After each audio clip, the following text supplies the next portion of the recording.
Hello and welcome to Hard West 2. I'm Shadow Coast and welcome to the channel. In this video we are going to be reviewing Jin Carter's traits, talking about his primary ability, and then a little bit about cards and how to build his hand. Off the bat, Jin Carter is our primary protagonist. He's leading our posse to, hopefully, victory and getting out of this hell landscape we find ourselves in. Starting off, Jin's main trait or ability is Shadow Barrage, AP cost to 2, and when we first start it at level 1 we have 6 base damage. Jin fires a series of demonic bullets that can pass through walls and cover to deal damage to any character in their path.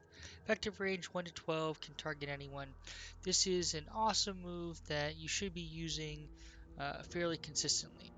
With that in mind, let's get through traits. The way traits work is as we build our hand, we can unlock additional traits.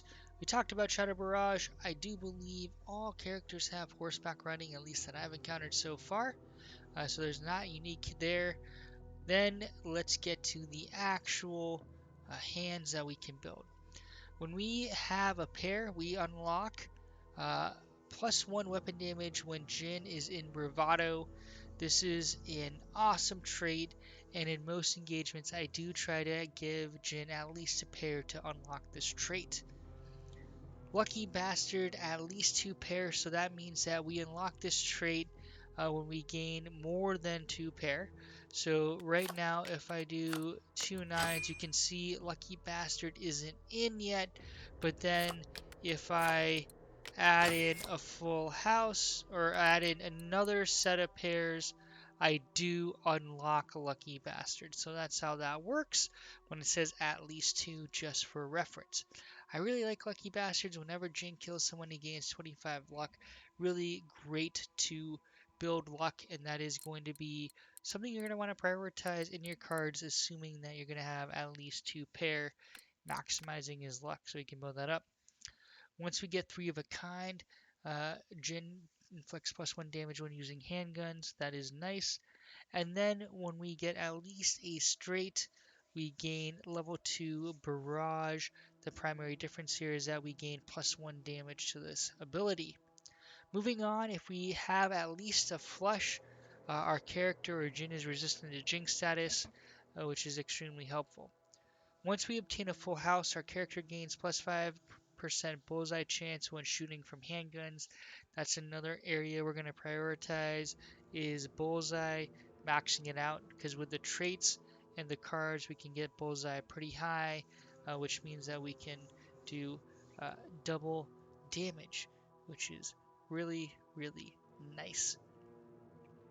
So with that in mind, let's get to 4 of a kind. So this will come middle late game here. Once we obtain that, we upgrade Shadow Barrage to level 3. Um, it's still a range 1 to 12, but we have +1 base damage, and then the big addition is in the ability to inflict burning on anyone hit by Shadow Barrage. So characters hit by Shadow Barrage will then lose 3 HP every turn they're on fire for 3 turns. That's an additional 9 damage, assuming that we just don't flat out kill an enemy. Once we have at least a straight flush, Jin kills someone while not being in any cover. He gains Duelist Status, so that will be really important for positioning if we want Duelist Status. Transparently, I'm not exactly sure what that means, so we will see as I progress my campaign. Once we get to a royal flush, we gain Rifleman +1 damage when using rifles. That's kind of a nice added bonus, but not that big of a deal. Now, notice that a lot of these require at least. So as we get more, that means we'll still fill that, and we'll show how that works here in a minute. Finally, if we get 5 of a kind, that means we need 4 of a kind plus a Joker to get 5 of a kind. We get level 4 of Shadow Barrage. Still 2 AP cost, base damage 9. The big change here from level 3 is that it goes up to 18 range, which is really helpful, and we still have the burning attribute. And then if we have 5 of a kind again, we get check raise At the start of the turn, if Jin is at least in half cover, he gains plus 10% bullseye chance. So with all the builds and stuff, I think we can get to, I want to say 30, maybe even 40 bullseye chance when we think about trinkets and everything else in there, which is actually really nice. A good, decent chance to do um, double damage. So right now you can see I have 2 pair and I get Lucky Bastard. Once I get the full house, I add all of these different things. And that's because we need at least 3 of a kind. So I have 3 of a kind plus something. So I have Pistolero, um, at least a straight, right? At least a flush. And then I have a full house. So it does stack where we can unlock all of the traits um, once we get 5 of a kind. So it is really important to understand that when you're kind of building your or preparing for deployment, look at your hands because you might have a character that you're really going to prioritize based off the type of engagement. So for example, if you have a chase, maybe you prioritize another character that really focuses on riflemen earlier so you can get extra damage early on, things like that.